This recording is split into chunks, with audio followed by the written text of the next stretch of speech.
j'ai trouvé le salut. Reçois, oh Dieu, l'adoration d'un cœur que tu as sauvé. Je veux t'adorer.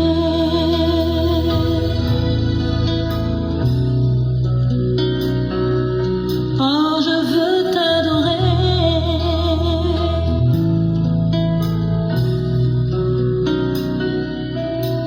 Je veux t'adorer.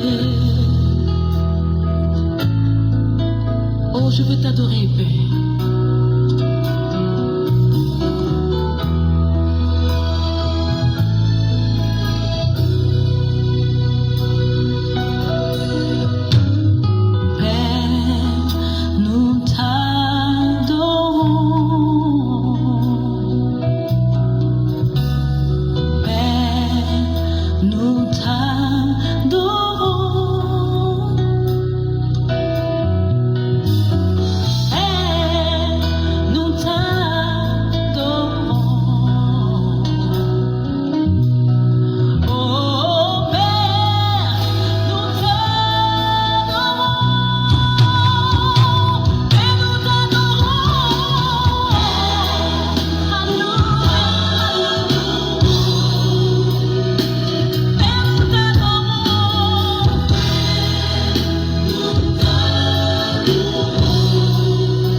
On va continuer.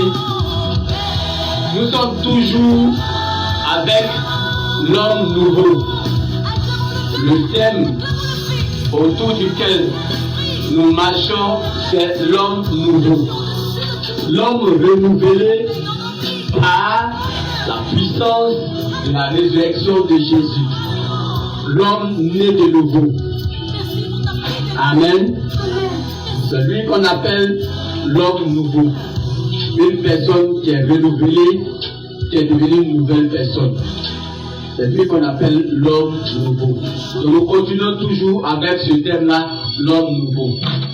Le mois dernier, nous avons parlé de l'Esprit Saint, de sa venue, de son travail au milieu de nous, de sa mission.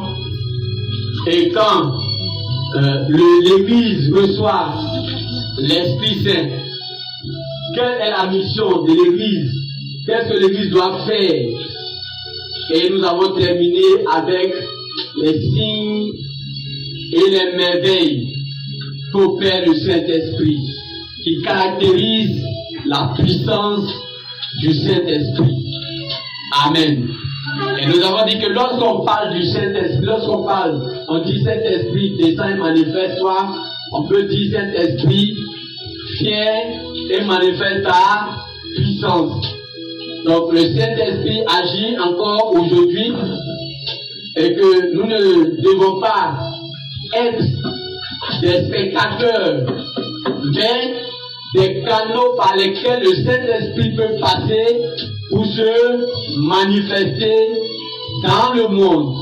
Tout chrétien tout enfant de Dieu doit se considérer, doit se présenter comme un canal par lequel le Saint-Esprit doit œuvrer dans son environnement. C'est-à-dire, là où tu es là, tu dois être un canal, c'est-à-dire un instrument, un moyen par lequel le Saint-Esprit doit œuvrer, doit se manifester. Et nous avons dit que l'Église de Christ est appelée à marcher dans la puissance, dans les signes et les merveilles. Pour que le monde croie, il faut que l'Église de Christ marche dans la puissance du Saint-Esprit. Les gens suivaient Jésus parce que Jésus-Christ guérissait. Les gens venaient beaucoup à Jésus parce que il multipliait le pain, il mangeait, il se rassasiait. Amen. Donc, c'est des signes pour dire que quand le Saint-Esprit est là, le Saint-Esprit par sa puissance attire le monde. Le monde croira lorsqu'on verra que notre vie a changé. Le Saint-Esprit en nous a chassé tout ce qui ne glorifie pas Dieu, a chassé l'esprit de vol, a chassé l'esprit de mensonge, a chassé l'esprit de quoi encore? L'esprit de quoi? De méchanceté en nous. Le Saint-Esprit en nous a chassé, a mis dehors, quoi encore? Les palabres, la colère, la bagarre. Le Saint-Esprit en nous a mis dehors l'impolitesse. La jeune fille ou le jeune homme ou la femme qui hier ne respectait pas ses aînés. Aujourd'hui, elle a rencontré le Saint-Esprit. Elle respecte ses aînés. Quelqu'un qui avait des difficultés de relation avec les autres. Aujourd'hui qu'il a rencontré le Saint-Esprit, tout a changé. Il est devenu meilleur. C'est pourquoi on parle de merveille. Il est devenu bon. Il est devenu agréable au Seigneur. Il est devenu sage. Il est devenu intelligent. Il est devenu merveilleux. Il est devenu bon pour le Seigneur.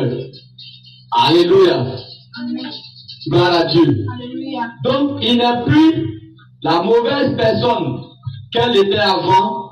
Elle est devenue une personne meilleure. Une personne bonne. Une personne qui sanctifie Dieu dans sa vie. Amen. J'ai dit Amen. Amen. Voilà. Donc quand on a rencontré le Saint-Esprit et que le Saint-Esprit a pris place en nous, beaucoup de choses doivent changer. Tu dois devenir différent. C'est en ce moment-là on voit que tu as changé. Et on commence à t'appeler chrétien. Parce qu'on voit en toi les marques de quoi tu fais. On voit en toi les marques de l'Esprit de Dieu. Amen. Alléluia. Amen. Voilà.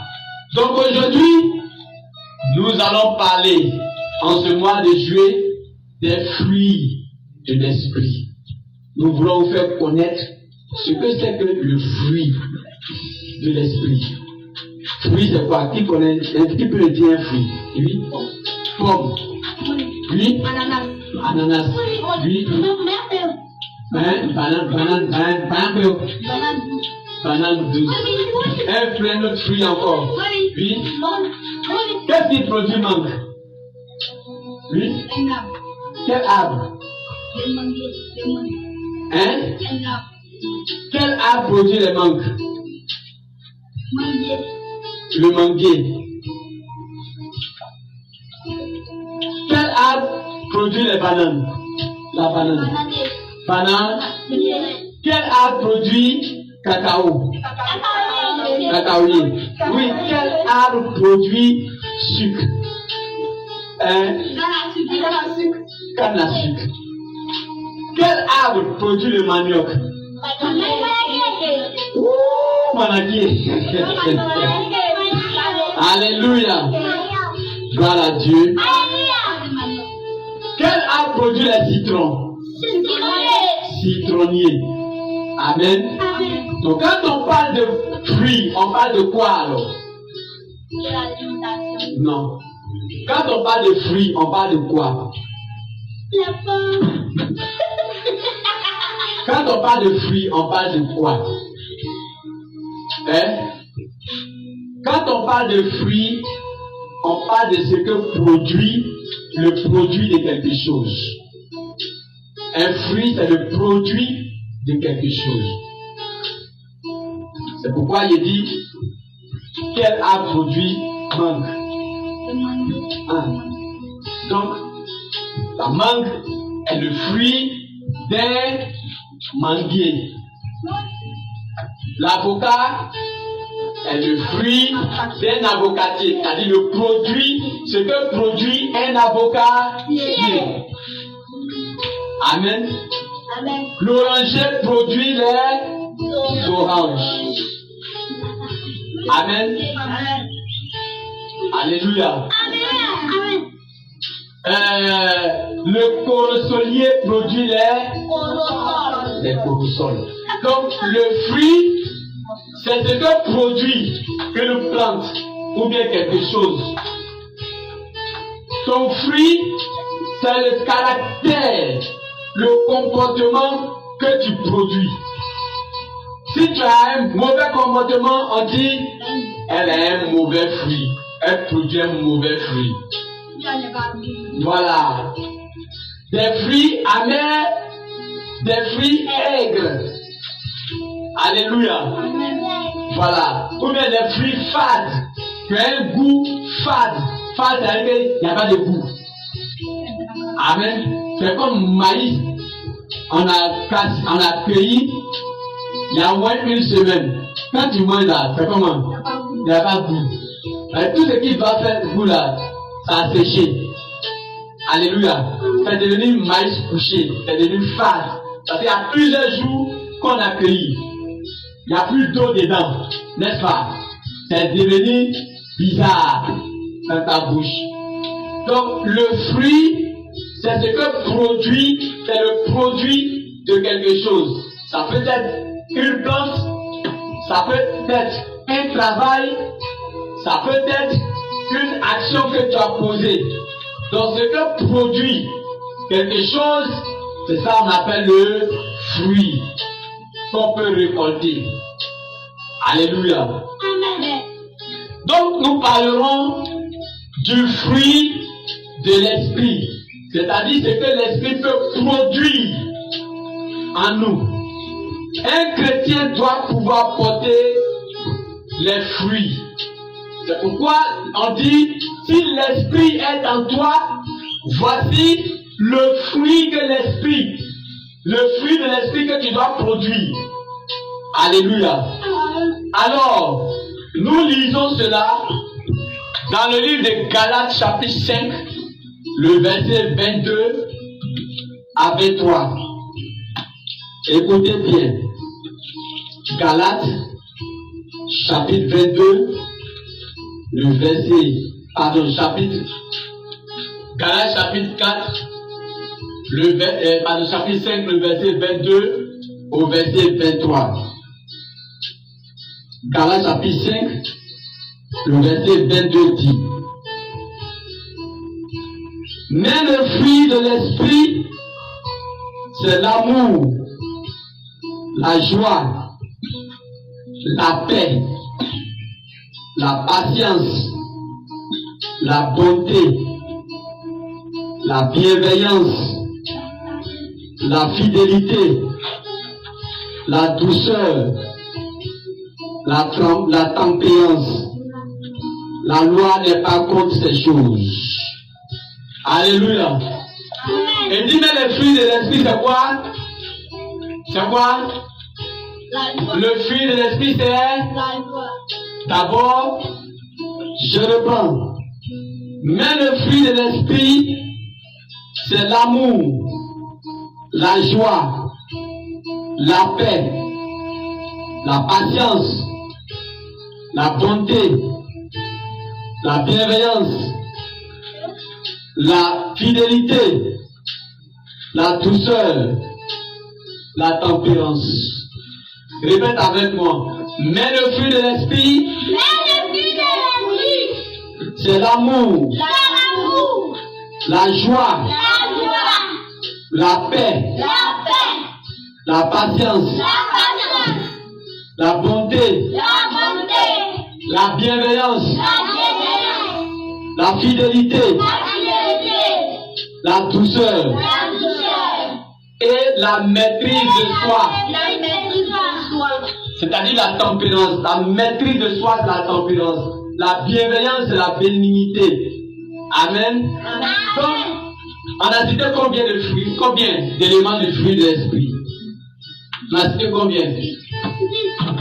On a cité combien? Qui dit 12? C'est pas le terrier. Si tu n'es pas convaincu, il ne faut pas dire des choses n'importe comment. On a dit combien, oui? La personne qui trouve, je lui fais un cadeau. Hein? Oui? Toi?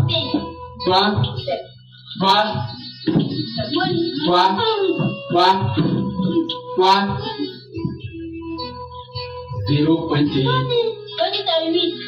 Jamais.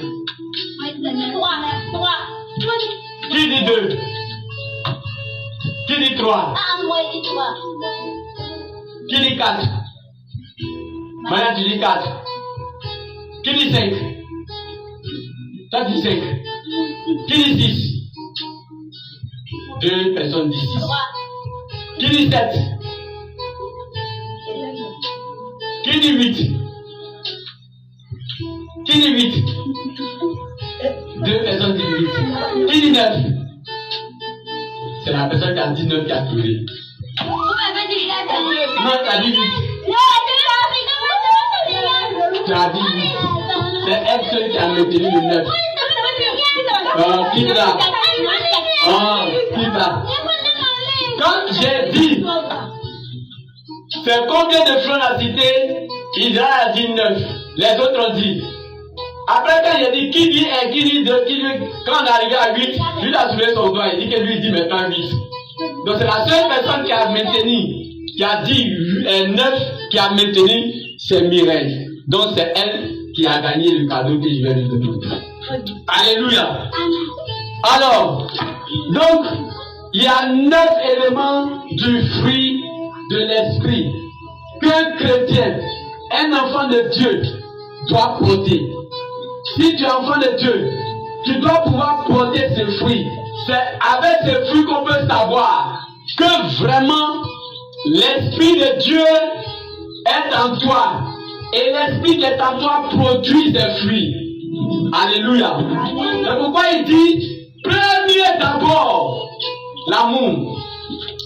Donc nous parlerons de ces 9 éléments du fruit de l'Esprit tout ce mois de juillet. Alléluia. Amen. Tout ce mois de juillet, nous parlerons de ces 9 fruits. Gloire à Dieu. Et nous allons parler du contexte dans lequel l'apôtre Paul a écrit cette lettre aux Galates en parlant du fruit. Amen. Donc dans cette partie de l'écriture, l'introduction des fruits, tel que décrit dans Galates chapitre 5, le verset 22 à 23, ces fruits ne sont pas simplement des comportements à adopter. Voilà. Les fruits de l'esprit, cités ici, ne sont pas seulement les comportements à adopter.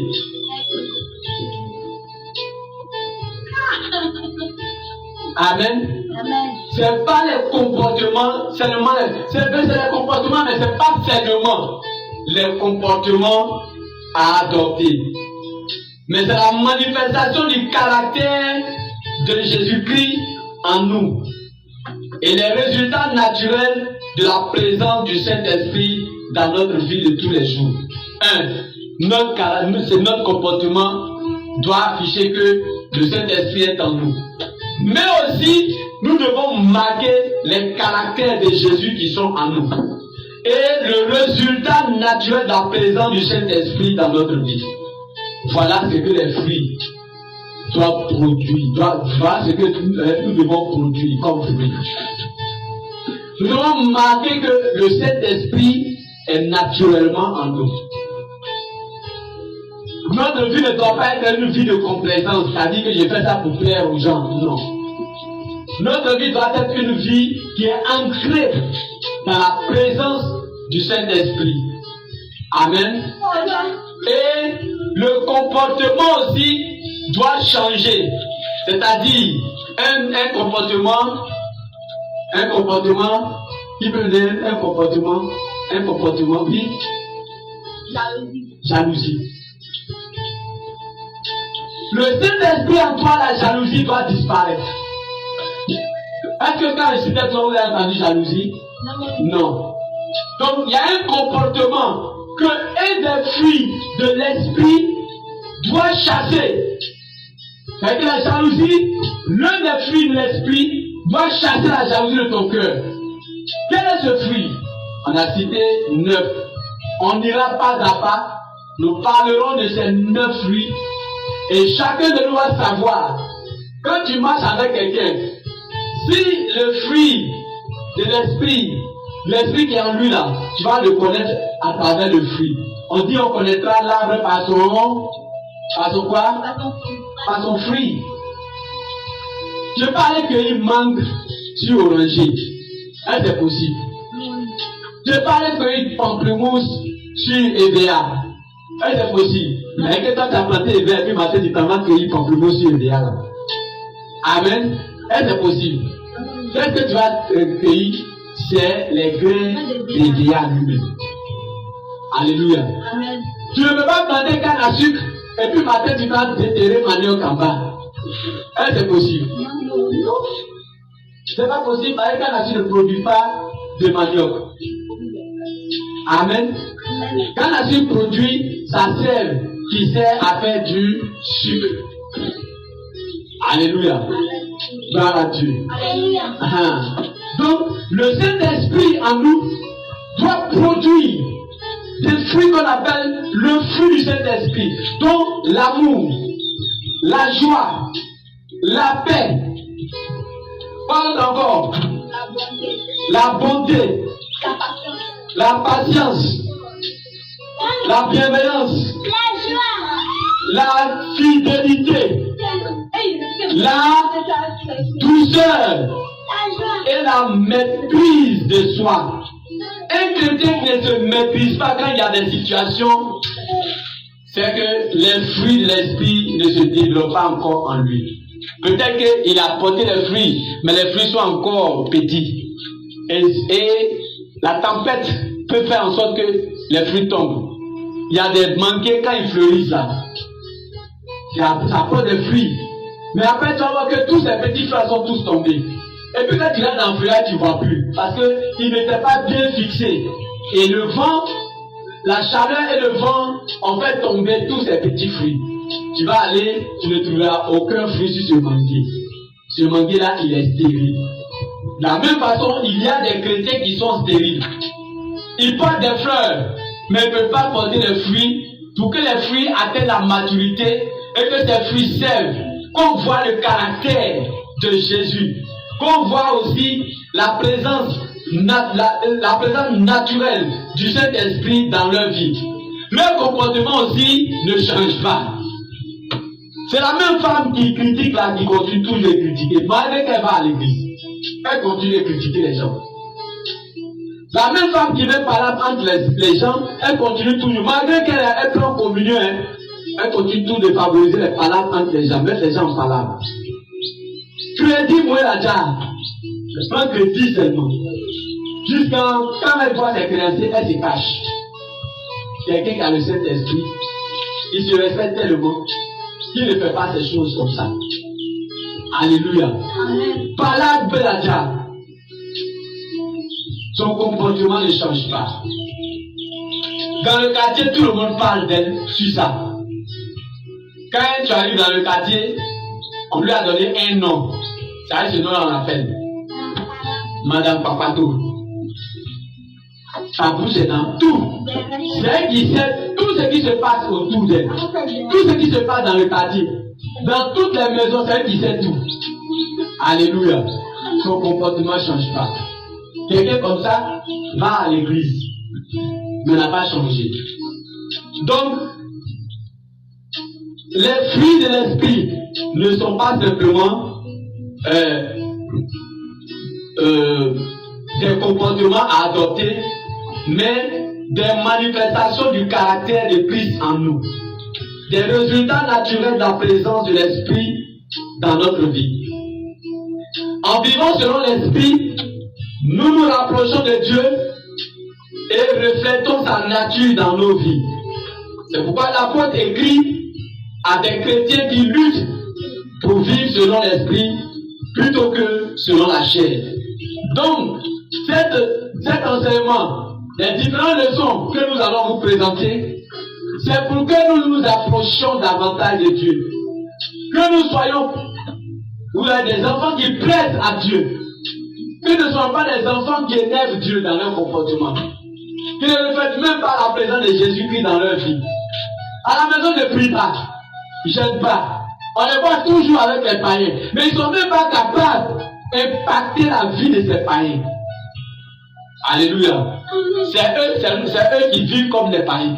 Les païens ne vivent pas comme lui. Gloire à Dieu. Donc, l'important de ces fruits, nous allons vous le démontrer. Parce qu'en vivant selon l'esprit, nous sommes transformés et nous commençons à refléter le caractère de Christ. Alléluia. Alors c'est pourquoi il est bon que nous vous parlions des fruits de l'esprit.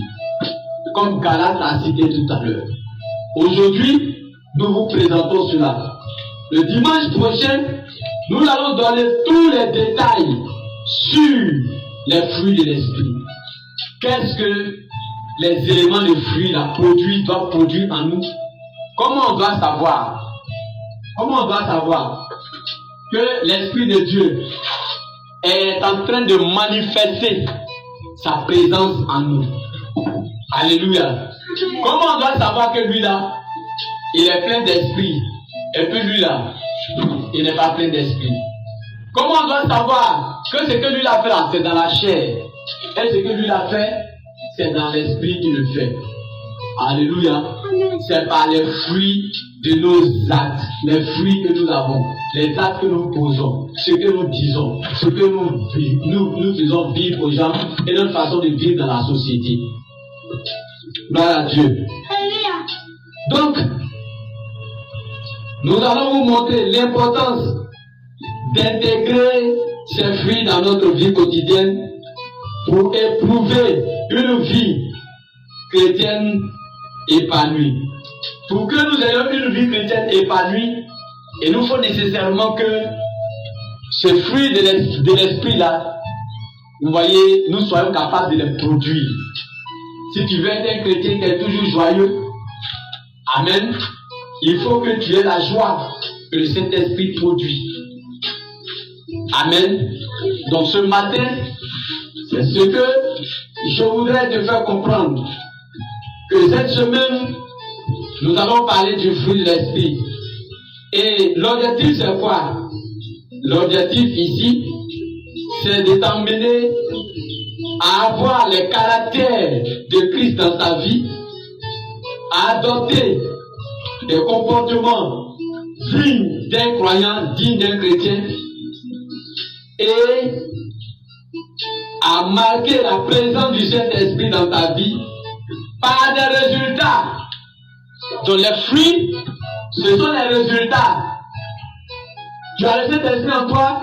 Quel est le résultat de la présence du Saint-Esprit en toi? Tu as prié, Dieu t'a béni, tu as l'Esprit de Dieu en toi.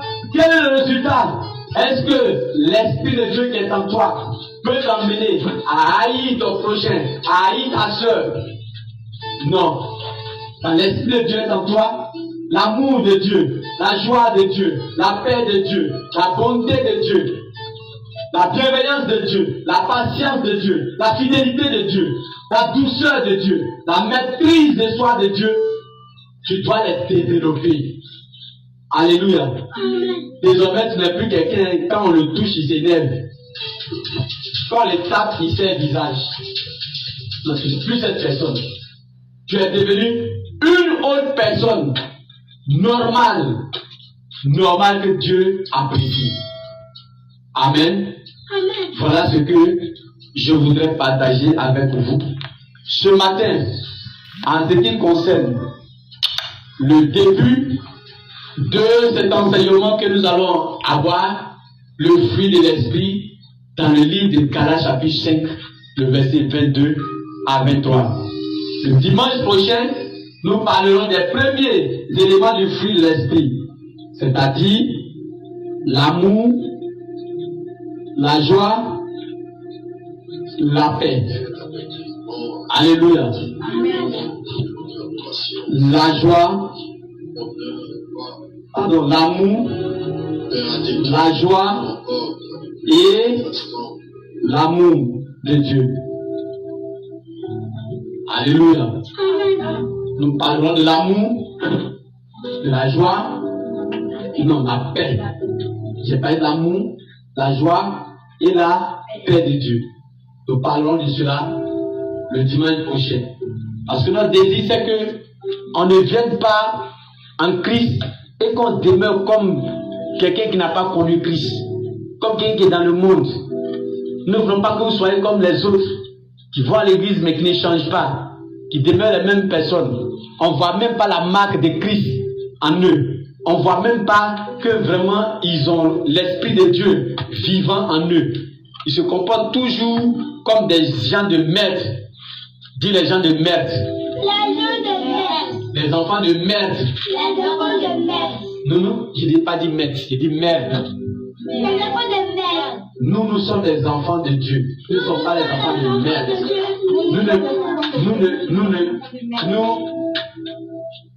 Nous n'accomplissons pas les désirs de la merde. La merde, c'est la chair. La merde, c'est le diable. Les sorciers. Nous sommes enfants de Dieu. Et nous produisons les fruits dignes de l'esprit qui habite en nous. Nous sommes un danger pour les sorciers. Nous sommes un danger pour les malfaiteurs.